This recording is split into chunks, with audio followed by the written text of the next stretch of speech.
del arbolito de Navidad, que no tiene nada que ver con Cristo. Eran fiestas paganas, o sea, fiestas no cristianas, donde el arbolito se incorporó a la fiesta, pero no tiene no había un arbolito junto al pesebre, nada que ver. No hay nada, no hay ninguna conífera en desierto, todo. Es un desierto. Sí, total.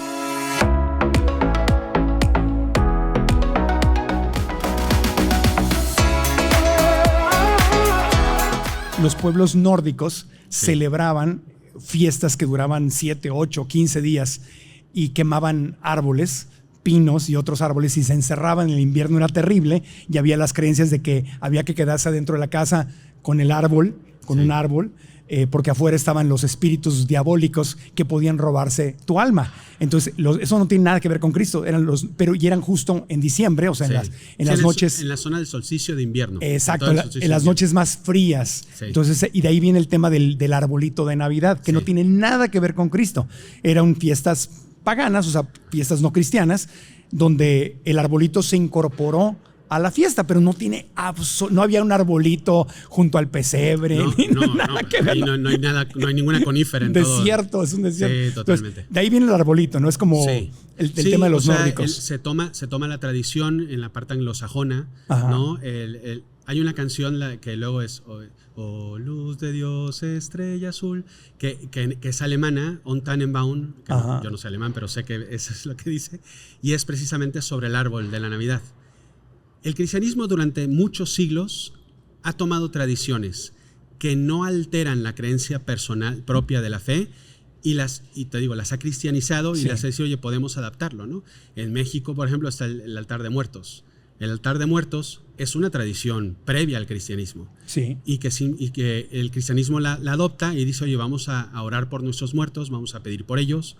Entonces, porque no se cruza, no hay ningún conflicto. El árbol de la Navidad va por ahí. De todas las tradiciones anglosajonas, sobre todo de los nórdicos, como dices tú, Alemania, etcétera, lo toma como un elemento también popular, tradicional, folclórico, si quieres, de la Navidad. Y hay algunos pueblos nórdicos creían en el árbol como algo sagrado, como Dios o... En algunos sí. En algunos casos así. No te sé decir cuál es, porque la verdad no lo sé, pero sí. Y luego las esferas de Navidad eran las manzanas, ¿no? Que era un árbol que tenía manzanas, y luego las manzanas se convirtieron en las esferas rojas. Así es. De ahí vino, pero no tiene origen cristiano. No estamos en campaña contra el arbolito de Navidad, ni mucho menos. Nada más estamos diciendo de dónde viene. De dónde viene. Y ya. Luego la corona de la Navidad, esa sí tiene que ver con el cristianismo. Sí. Porque es la corona de espinas de Cristo. La corona de espinas que va preparándose precisamente en preámbulo a lo que va a ser luego la pasión, ¿no? Ya. De hecho, en muchas de las iconografías al Jesús niño, carpintero ya empiezan haciéndose la cruz, porque a fin de cuentas nace para sacrificarse por nosotros, no por un tema de macabro, no, simplemente es el acto que yo quiero hacer por ustedes, ¿no? Entonces ahí nace. Ahora, en otros antecedentes también sabemos que en esas fiestas, bueno, esto del arbolito de Navidad y de quemar árboles adentro, pinos adentro de la casa y de resguardarse del espíritu maligno que estaba afuera, que eran las supersticiones de esos tiempos, también los romanos celebraban en la época de Navidad las fiestas al dios Saturno, ¿no? Y según la investigación que hicimos, los romanos de más dinero le celebraban el cumpleaños al dios Mitra, que era el 25 de diciembre. Y eran unas bacanales, era vino, orgías. O sea, muy a lo romano, Sí, romano. Sí. Entonces que cuando el Imperio Romano toma el cristianismo como religión oficial, que viene esa transformación, de alguna forma coincide y también se facilita más este tema de, bueno, pues ya celebramos al dios Mitra y hacemos nuestras bacanales, pues entonces ahora asignemos de la fecha del 25 de diciembre al nacimiento de Jesús. Más o menos, lo que te decía. O sea, esto empieza un poquito después de este deseo del cristianismo ya con el 25 de diciembre.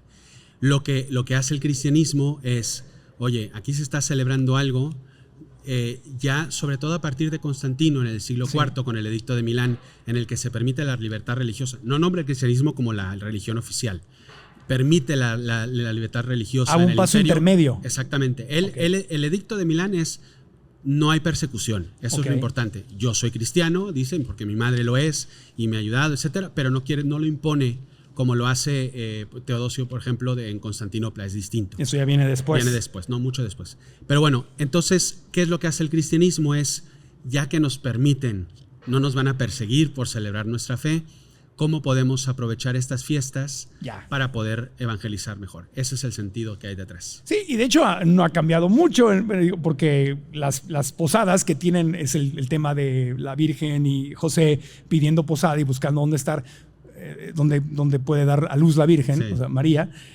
Pues las posadas también hoy en día no son así como que la cosa más espiritual y sagrada que existe. Se sigue siendo un pretexto para chupar alcohol y echar... Pero luego hablaremos, al fin de cuentas supongo que vamos a llegar ahí, sí, pero es precisamente cómo se ha deformado todos estos elementos, ¿no? Sí, en el momento que tú quieras. Bueno, en otros elementos, el tema de Santa Claus, ¿no? Que es que parece que la Navidad es Santa Claus. Es la verdad, sí. En la mercadotecnia y en el foco de la gente, Santa Claus es Navidad. Sí.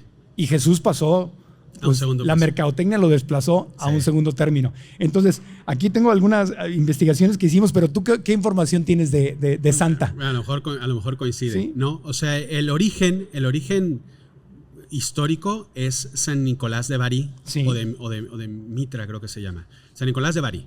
Que es de Turquía, es una zona de Turquía, luego sus restos están ahora en Italia.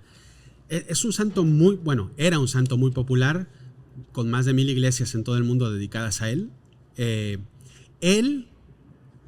Cuando él fue obispo de su pueblo, y había una zona de mucha pobreza, de mucho frío en esa zona de Turquía, y él efectivamente dejaba regalos y dinero a la gente pobre en las chimeneas o en las ventanas de las casas, bueno, chimeneas o lo que fuera, chimeneas para las casas de la época, porque siglo IV, de las casas de la gente, y lo hacía de noche para que nadie se enterara, o sea, como que lo hacía de buena voluntad. Sí. Entonces, este personaje histórico que existió y que hacía eso es la imagen. De hecho, en alemán o en inglés, Saint Nicholas deriva en Santa Claus. Santa Claus. Saint Nicholas. Claus. Y de ahí se abrevia en Santa Claus, que es lo que debemos hoy en día. Es una abreviación. Y toma precisamente ese deseo del abuelito gordito y feliz hace regalos por todo el mundo a los niños y por los que se portan bien y todo el rollo, sí. ¿no? Que, bueno, ha derivado también mucho en todo eso. Pero eso también los romanos en sus fiestas al dios Saturno le regalaban cosas a los niños también. Entre las orgías le hacían regalos a los niños. Era Roma. Sí, era Roma. No, era Roma y el mundo era así. O sea, los romanos no eran los únicos. No, obviamente, pero era los reinos de la antigüedad. Los romanos y los griegos eran los pueblos grandes de Occidente, ¿no? Sí. ¿no? Pero lo que voy es, el origen actual no tiene nada que ver con eso, es este en concreto. Es San Nicolás. Sí, no, aquí tengo investigación que hicimos, sí, dos figuras navideñas legendarias que se unen. Uno era San Nicolás, obispo, siglo IV, sí. Como dices, conocido porque daba regalos a los niños, y el otro era una versión holandesa de San Nicolás que fue fusionada con un dios pagano que se llamaba Odín. Fíjate, Odín, abrazos. Dios pagano que volaba en un caballo de 8 patas. Entonces el dios Odín volaba en el caballo de 8 patas y como que ahí empieza el tema de... O sea, a lo mejor ahí fusionaron los renos, ¿no? Las patas. Y a mediados del siglo XIX, Santa Claus tenía muchas formas. De hecho, en algún momento lo dibujaban como un enano. Era como un duende. Bueno, hoy en día ya se pone al duende de la Navidad también en las casas, que va apareciendo en muchos lados. O sea, a fin de cuentas... Ese es el original. Es el original. El Santa Claus original. Sí. Y estamos hablando, no estamos criticando, no estamos viendo historia. No es comentario. Estamos viendo.